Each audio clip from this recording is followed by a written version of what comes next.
우리 옆 사람과 인사하겠습니다. 주의 사랑으로 사랑합니다.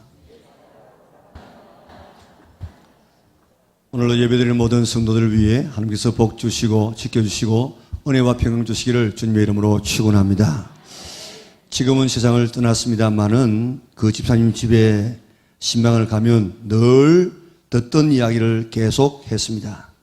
자기는 이북에서 참 좋은 아버지 어머니의 슬하에서 태어났다는 것입니다. 그런데 6.25가 터졌어요. 그런데 6.25가 터질 때는 자기의 나이가 작아서 징집되지는 않았는데 그 전세가 지금 기울어지니까 나이가 어려도 징집되어서 수원 전투에 투입되었다는 것입니다.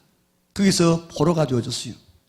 당시에 여러 가지 상황을 제가 짧은 시간에 설명할 수 없지만은 다 그 당시에는 그저 잡히면 포로가 되어지면 그저 사살해버리는 이런 이 분위기였어요. 그런데 극적으로 살아가지고 그제도 포로 수용소에 구성되어서 거기에서 수감되어 있다가 이승만 대통령이 세계에서 없는 그 포로들을 반공 포로를 갖다가 풀어놓는 그 대열에 끼어서 나와서 자유의 몸이 되었다는 것입니다. 그래서 동네 구청에서 상당히 오랫동안 공무원 생활을 하다가 자기가 퇴직되었어.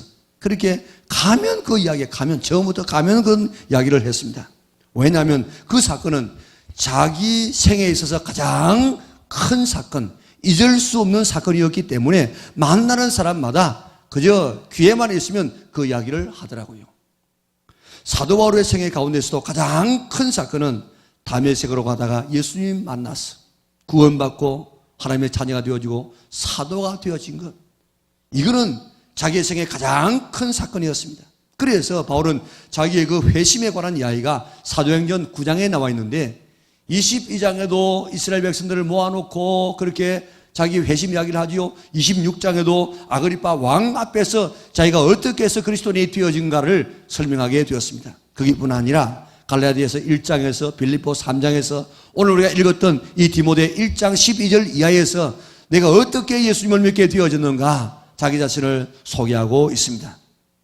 바울은 6번이나 내가 본래는 이러이러한 죄인이었는데 예수님 만나서 제사함 받고 사도가 되었다. 이런 은혜를 주신 하나님 앞에 감사하며 영광을 돌린다.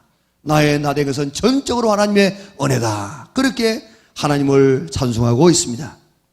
바울에게 그 사건은 그만큼 중요한 사건이었기 때문에 귀에만 있으면 자기의 회심 이야기를 했습니다. 내 삶에 내 인생 살아오면서 무엇이 가장 중요한 사건이었습니까? 살아가면서 크고 작은 사건을 만났을 것입니다. 그러나 참 그리스도인이라고 하면은 내 생의 최고의 사건은 죄인된 내가 죄 사함 받아서 구원되어져서 하나님의 백성, 천국 백성 거듭난 이것이야말로 가장 큰 사건인 줄 믿으시기를 바랍니다. 따져보면 사실 이거보다도 더 큰 사건이 있을 수가 없어요. 우리가 살아가면서 대사라고 하는 그런 일들 있지 않습니까? 결혼도 하고 자식도 낳고 또 여러 가지 일들 있습니다. 또 어느 높은 지위에 오르기도 하고 또 많은 이런 재산을 모으기도 하고 그런데 이 세상에서 하는 이런 모든 일들은 다 세상에서 끝납니다. 그러나 예수님 만난 이 사건만은 내 인생 전체를 다 이렇게 변화시키고 영원한 축복으로 인도하는 가장 큰 축복의 기회가 되는 것입니다. 그런데 과연 내가 죄사함 받고 구원받은 이 사건이 정말 내 인생에서 가장 큰 사건으로 여겨집니까? 우리 영락에 있는 모든 성도들에게는 정말 이 사건이야말로 내게 제일 큰 사건으로 여겨질 수 있기를 바랍니다. 우리 영락의 온 성도들도 바울처럼 내가 구원받은 것, 하나님의 자녀가 된 것, 천국 백성 된 것, 제사함 받은 것, 영생 얻은 것이 내 삶의 최고의 사건이 될 수 있기를 바랍니다. 그래서 만나는 사람마다 기회가 주어질 때마다 내가 만난 예수님, 나를 변화시킨 예수님, 나를 하나님의 자녀되게 만든 예수님, 그 예수님을 간증할 수 있는 우리 영락의 온 성도들 될 수 있기를 바랍니다. 바울의 간증을 우리가 살펴보면서 바울과 같은 간증을 할 수 있는 성도들이 되시기를 바랍니다. 바울의 간증을 한번 들어볼까요? 13절을 뭐라고 했습니까? 내가 전에는 어떤 사람이라고 했습니까? 내가 전에는 비방자요, 박해자요, 폭행자였다. 그렇게 말합니다. 자, 15절에 가서 보면, 15절 마지막에 보면, 나는 죄인 중에 괴수였다. 과거의 바울은 비방자요, 박해자요, 폭행자였고, 죄인 중에 괴수였다고 했습니다. 비방자라는 말은 옛날 번역에는 회망자라. 그렇게 번역해 놓았는데, 그저 사실대로 말하지 아니하고 막 흘러가지고 잘못되게 그렇게 나쁘게 말하는 것을 비방한다. 그렇게 말하죠. 박해자는 사냥꾼이 사냥감을 죽이가듯이 막 죽이가지고 잡아가지고 그렇게 신체적으로 막 괴롭히는 것을 말합니다. 폭행자는 강포하고 무리한 일들을 하는 이런 사람들입니다. 사실 바울은 스데반을 죽일 때 그런 일을 했습니다. 이스라엘 백성들은 사람을 죽일 수 있는 권한이 없어요. 유대 사람들은 권한이 없었습니다. 그래서 당시에 유대를 지배하고 있는 로마 총독이 사람을 죽이도록 허락해야만 죽일 수 있습니다. 그런데 사도 바울은 스데반을 죽일 때 내가 책임지겠다 하고 자기가 나섰습니다. 그리고 예루살렘에 있는 성도들을 핍박했습니다. 사도행전 8장 3절에 보니까 사울이 교회를 참멸할 새 각 집에 들어가서 남녀를 끌어다가 옥에 넘겼더라 그랬습니다. 잔멸이 뭡니까? 잔멸 완전히 없애버린 것입니다. 그래서 예루살렘에 예수 믿는 사람을 다 끌어가지고 완전히 없애버리고 이제 다메섹까지 가가지고 예수 믿는 사람을 결박하여 끌고 오려고 했습니다. 살기가 등등했습니다. 예루살렘에서 다메섹까지 거리가 얼마 되는 줄 아십니까? 240km예요. 요즘에는 뭐 자동차로 가면 이게 얼마 안 되지만은 그 당시에는 240km, 600리가 대단히 먼 거리입니다. 그럼에도 불구하고 다메섹까지 가가지고 거기서 예수 믿는 사람을 소탕하려고 했다고요.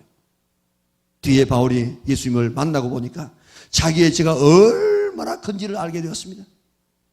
그래서 나는 죄인 중에 괴수라 그렇게 고백하지 않습니까? 왜 그런 죄를 지었겠습니까? 그는 몰라서 그랬다는 몰라서. 자기는 그렇게 하는 것이 하나님께 충성하는 것이라고 생각했습니다. 예수 믿는 사람을 잡아 죽이는 것이 하나님을 기쁘시게 하는 것이라고 생각했습니다. 교회를 참멸하는 이것이 바로 정통 하나님을 섬기는 것이라고 생각했습니다. 바울만 그런 죄를 지는 줄 아십니까? 오늘 우리들도 죄를 지는다고요. 그런데 바울이 왜 그런 죄를 지었습니까? 몰라서 죄를 지었어요. 그런데 나중에 알고 보니까 자기가 죄인 중에 괴수였어요. 어떻게 했어요? 예수님을 만나고 보니까 깨닫게 되어졌습니다. 오늘도 죄를 지으면서라도 내가 죄인인 줄 모르는 사람이었어요. 오늘 정말 예수님을 만나고 난 다음에는 나는 죄인 중에 괴수입니다. 다른 사람하고 상대적으로 비교해서 그런 것이 아니고 하나님 앞에 서보면 예수님 앞에 서보면 나는 정말 죄인이라는 것을 내가 깨달을 수밖에 없는 것입니다. 그러니까 아직도 내가 죄인이라고 내가 내 자신을 깨닫지 못하는 것은 바울이 예수님 만나기 전에 온갖 죄를 지으면서라도 죄인이라고 깨닫지 못했던 것처럼 내가 그런 사람이라 이 말입니다. 그러니까 정말 내가 죄인이라고 깨닫지 못한 사람은 아직도 예수님을 만나지 못한 사람이에요. 예수님을 만난 사람은 정말 나는 죄인 중에 괴수입니다. 이런 고백을 할 수밖에 없는 줄 믿습니다. 우리 가운데서도 예수 믿기 전에는 우리 교회를 비방하고 하나님을 모독하고 예수님을 믿는 자녀나 아내를 쫓아내고 머리채를 잡아당기는 그런 사람이 그때만 있은 것이 아니고 지금도 있습니다. 왜 그랬습니까? 몰랐어. 이런 죄는 안 짓는다 할지라도 우리는 생각으로 죄를 짓습니다. 말로 죄를 짓습니다. 행동으로 죄를 짓습니다. 우리는 죄 가운데 가장 큰 죄가 뭔가 하면 하나님을 안 믿는 죄예요. 우리가 생각할 때는 하나님을 안 믿는 것이 뭐가 죄냐? 종교는 자유인데. 그리고 내 마음대로 하는 것을 죄라고 인정하지 않습니다만은 제일 큰 죄는 하나님을 안 믿는 죄예요. 부모에게 제일 큰 죄는 부모를 인정하지 아니하는 죄고 우리 임금의 나라를 다스릴 때 제일 큰 죄는 임금을 임금으로 인정하지 아니하는 죄가 제일 큰 죄인 것처럼 오늘 그 죄가 근본적인 죄고 거기에서 온갖 죄들이 다 쏟아져 나오게 되는 것입니다. 한 가지 죄만 지어도 지옥 가게 충분한 죄를 우리는 수도 없이 지었습니다. 이 죄의 결과는 죽음이요 멸망입니다. 에베소서 2장 1절에 보니까 허물과 죄로 죽었던 너희라고 이야기했습니다. 허물과 죄로 죽을 우리가 아니고 죽을 뻔했던 우리가 아니고 이미 우리는 허물을 가지고 죽었던 우리였습니다. 이런 죄 때문에 우리는 영원한 저주를 받았어. 영원한 멸망에 처해있는 우리였습니다. 과거에 우리의 모습이 그런 모습이었다고 깨닫고 알 수 있기를 바랍니다. 그런데 우리의 죄보다도 더 큰 것이 있었습니다. 그것이 하나님의 긍휼이었습니다. 13절 보세요. 내가 전에는 비방자요 박해자요 폭행자이었으나 도리어 긍휼을 입은 것은 16절도 그러나 내가 긍휼을 입은 까닭은 긍휼이 뭡니까? 긍휼 우리 순수한 말로 말하면 불쌍히 여기는 것입니다. 지은 죄 때문에 저주를 받아서 멸망받아야 하는데 우리를 불쌍히 여겨서 그 저주를 내리지 아니하시고 저주를 멈추어 둔 것, 그게 바로 하나님의 긍휼입니다. 하나님은 죄인을 긍휼히 여기실 뿐만 아니라 14절에 보면 우리 주의 은혜가 넘치도록 풍성했다 그랬습니다. 은혜가 뭡니까? 은혜 받을 자격이 없는 사람에게 베풀어지는 일방적인 호의를 우리는 은혜라 그렇게 말합니다.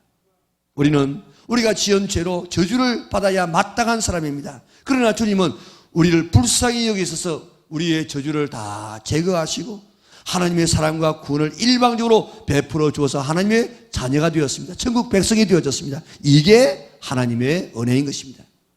이런 하나님의 은혜가 아니었으면 바울은 스데반을 죽일 때 벼락이 떨어져 죽었든지 아니면 저 스데반 저 다메섹에 올라갈 때 그저 그 빛과 함께 그저 뭐 빛 그거 가지고 얼마든지 이 바울을 죽일 수 있지 않습니까?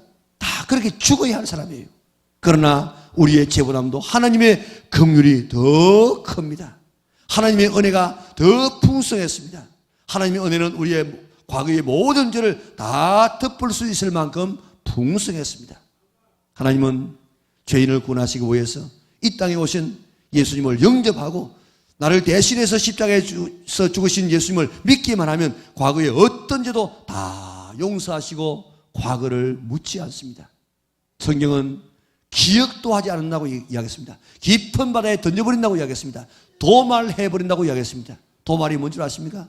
발을 돋자 이 말소할 말자입니다. 집에 벽이 좀 험하게 되어지면 도배를 해서 깨끗하게 하는 것처럼 그리고 칠판에 이런 낙서가 되어 있으면 이렇게 지워버리는 것처럼 하나님께서 우리의 모든 죄를 다 그렇게 발라버리고 덮어버리고 지워버려서 기억도 하지 않는다고 말씀했습니다. 이런 하나님의 사랑 때문에 우리가 지금 여기에 앉아있는 것입니다. 베드로의 경우 보세요. 예수님께서 말씀하시기를 오늘 밤에 너희가 나를 다 버리고 떠날 것이다. 베드로 너 안 그런다고 하고 있지만은 너는 3번 나를 모른다고 부인할 거야. 그렇게 경고했는데 베드로는 그 예수님의 경고를 별로 그렇게 가슴에 담지 않습니다. 그러다가 겟세마네 동산에서 잠만 자다가 엄청난 실수하지 않았습니까? 하마터면 살인자가 될 뻔했습니다. 예수님을 멀찍이 따라가기는 했지만은 예수님 앞에서 나는 예수님 모른다고 3번이나 부인하고 또 마지막에는 예수님을 저주까지 하지 않았습니까? 베드로는 씻을 수 없는 죄를 지었어요. 자기가 생각해 봐도 내가 뭐 때문에 그 순간에 모른다고는 할 수 있지만 내가 왜 예수님을 저주했을까? 예수님을 저주한 내가 어떻게 예수님의 제자가 될 수 있는가? 다시는 내가 얼굴 들고 그 앞에 설 수 없어. 그래가지고 그는 예수님 부활했다는 이야기를 들었지만 그는 갈릴리 바다에 고기 잡으러 갔다고요. 그런데 예수님께서 거기까지 베드로를 찾아오십니다. 이때 예수님께서 뭐라고 했습니까? 이 사람아, 그때 내가 뭐라고 하더냐? 깨어 있으라고 그만큼 이야기했는데 잠자면 어떡하냐? 나를 모른다고 했으면 뭐 됐지. 거기다가 저주할 것까지 뭐 있어? 이렇게 한마디쯤 할 것 같은데 예수님은 그런 건 묻지 않습니다. 오히려 떡도 구워 놓으시고 생선도 구워 놓으시고 밤새도록 고기 잡느라고 그물 던지느라고 수고한 그런 이 제자들을 향해서 음식을 차려놓고 우리 같이 식사하자. 아침 조반을 먹고 난 다음에 베드로에게 이야기합니다. 네가 나를 사랑하느냐? 그렇습니다. 그러면 내 양을 먹이라. 다시 자기가 없다고 하지 말고 제자 못되겠다고 하지 말고 이제 너는 내게 맡겨진 그 사명 감당해서 어린 양을 먹여라.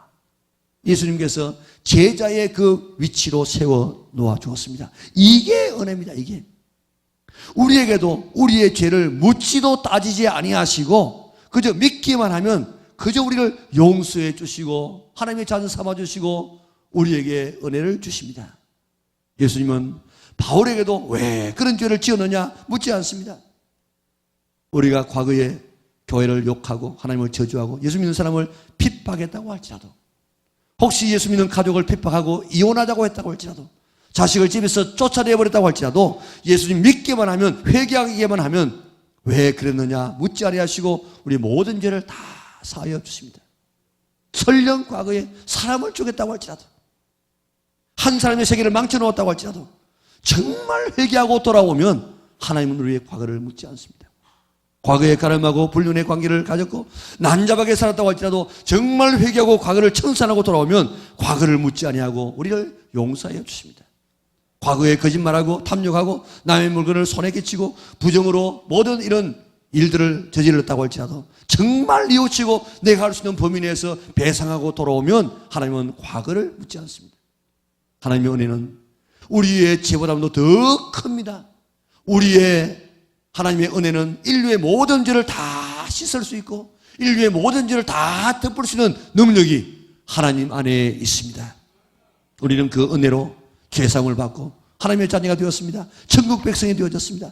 이 하나님의 은혜를 감사하고 영광을 돌릴 수 있는 성도들 되시기를 바랍니다.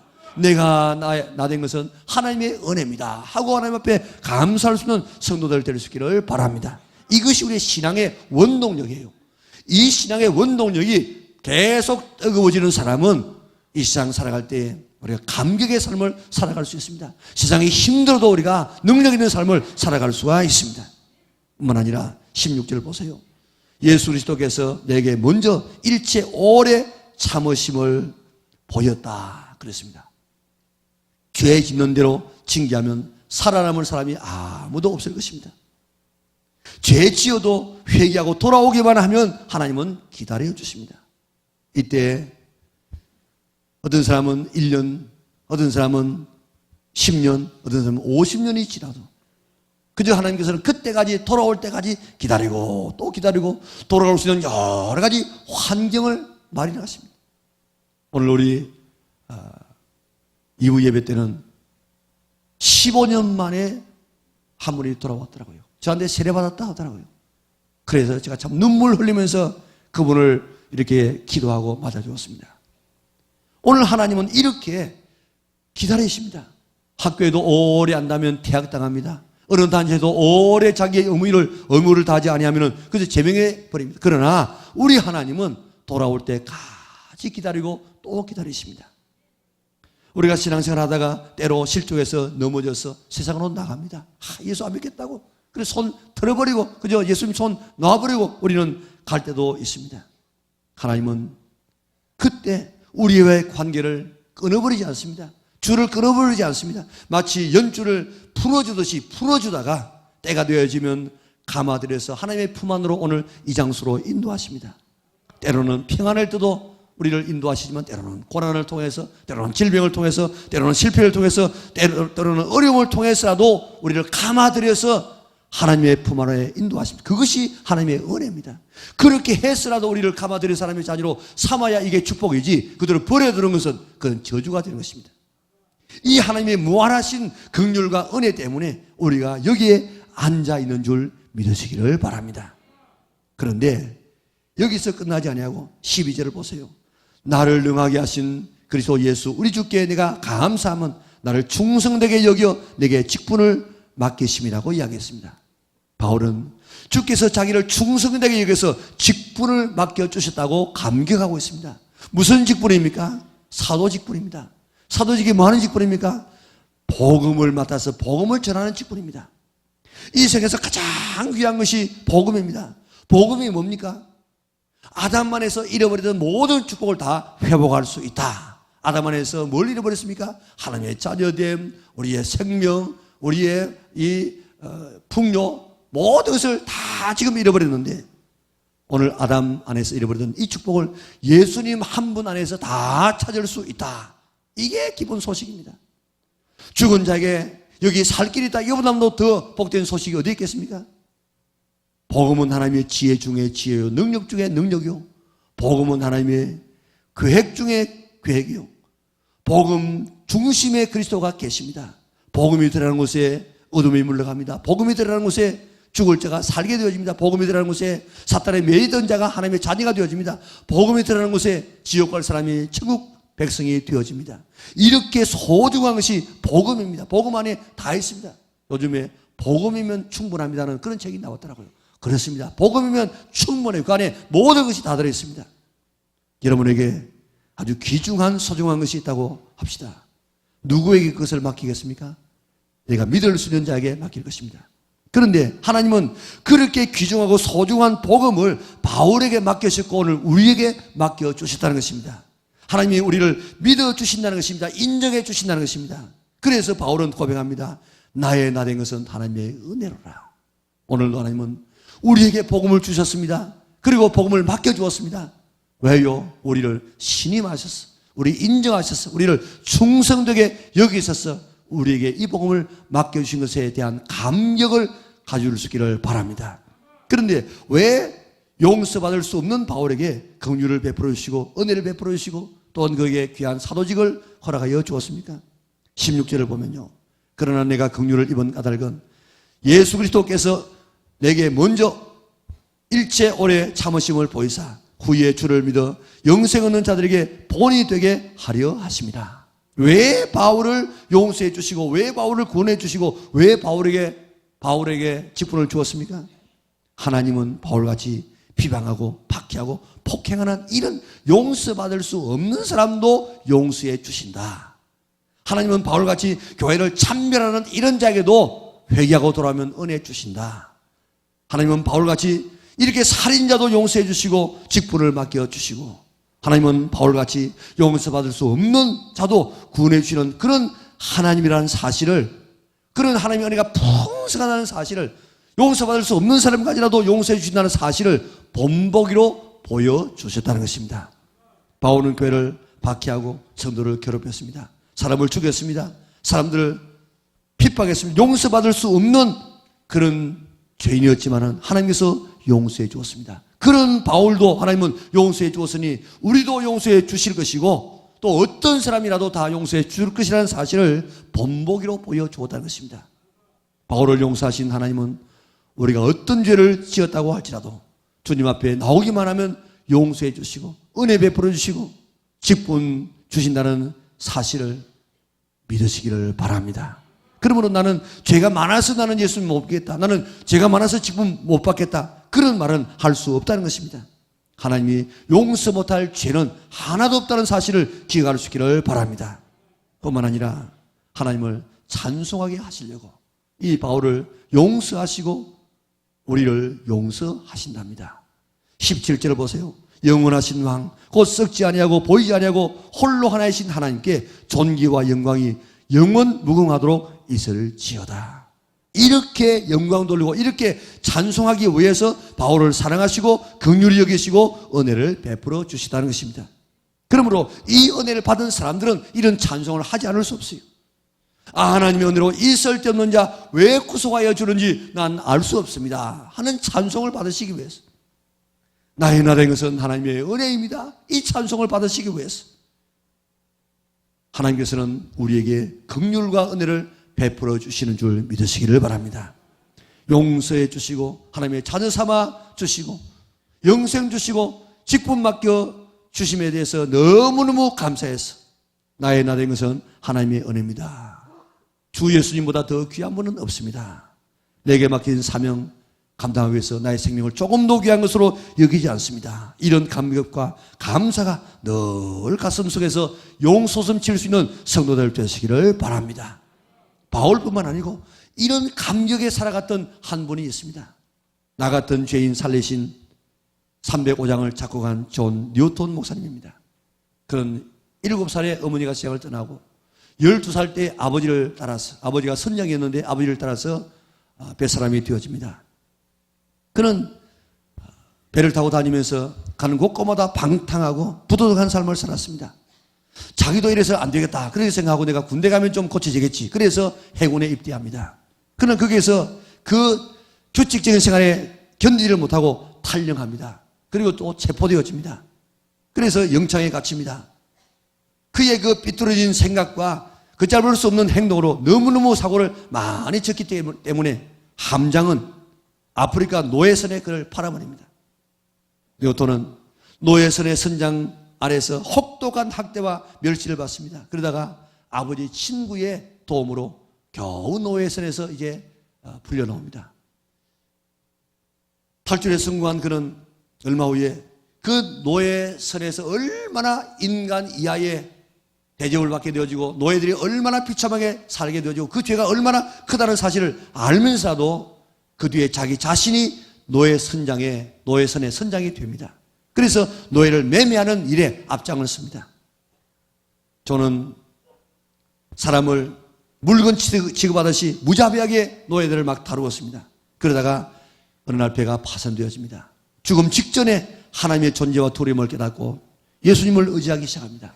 그런데 누군가가 그에게 토마스 아 캠비스가 썼던 그리스도를 본받아라는 책을 주는데 그 책을 읽고 정말 회심하게 되어집니다. 그리고 자기가 노예 선장이 되어서 얼마나 큰 죄를 지었는가를 알게 되어지고 노예선에서 내립니다. 그리고 복음을 전하다가 나중에는 목사님이 됩니다. 평생 동안 목사님이 되어지는데 그는 치매기가 와서 설교 내용도 때로는 잊어버릴 때가 있었지만 딴소리를 할 때도 있었지만 그래서 목사님 제발 좀 설교하지 말라고 했지만 나 같은 죄인을 구원한 이 예수님의 은혜를 내가 어떻게 가만히 있을 수 있느냐고 나는 죽을 때까지 나는 설교하며 죽을 것이라고 그렇게 하다가 임종을 맞이했습니다. 많은 사람에게 이야기합니다. 나는 천국에 가면 아마 세 가지 놀라게 될 것이라고. 저분은 반드시 천국에 갈 것이라고 그렇게 믿었는데 천국에 가보니까 그분이 없어. 그래서 한번 놀라고. 저분은 절대로 천국 못 갈 사람이라고 그렇게 생각했는데 가보니까 천국에 가 있어서 또 놀라고. 나 같은 죄인 존 뉴턴이 천국에 있는 그것 때문에 나는 놀라게 될 것이라고 그렇게 고백하면서 눈을 감았습니다.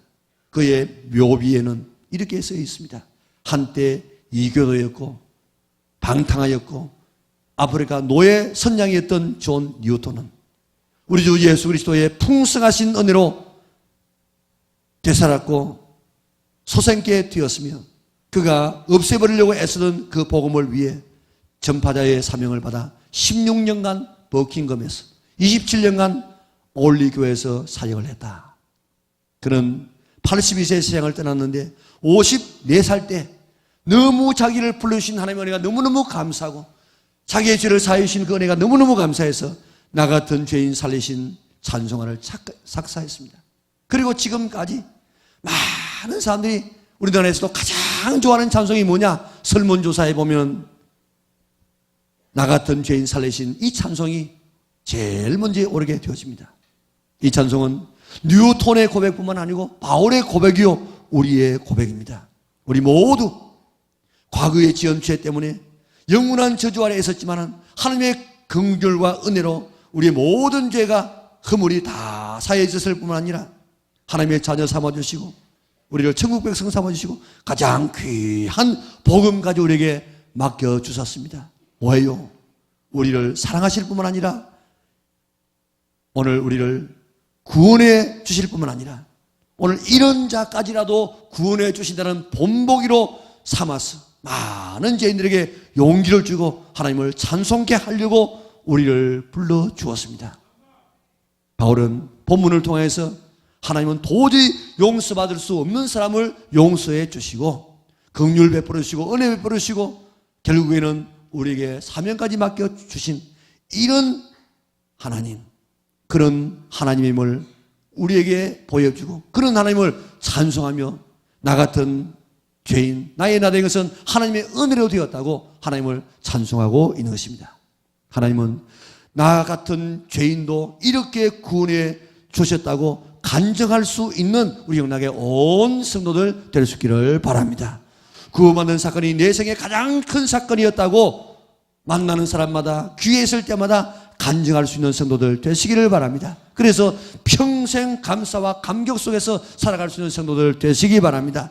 다른 사람을 세워줄 수 있기를 바랍니다. 하나님께 영광과 찬송을 돌릴 수 있는 우리 영락의 온 성도들 될 수 있기를 주님의 이름으로 축원합니다.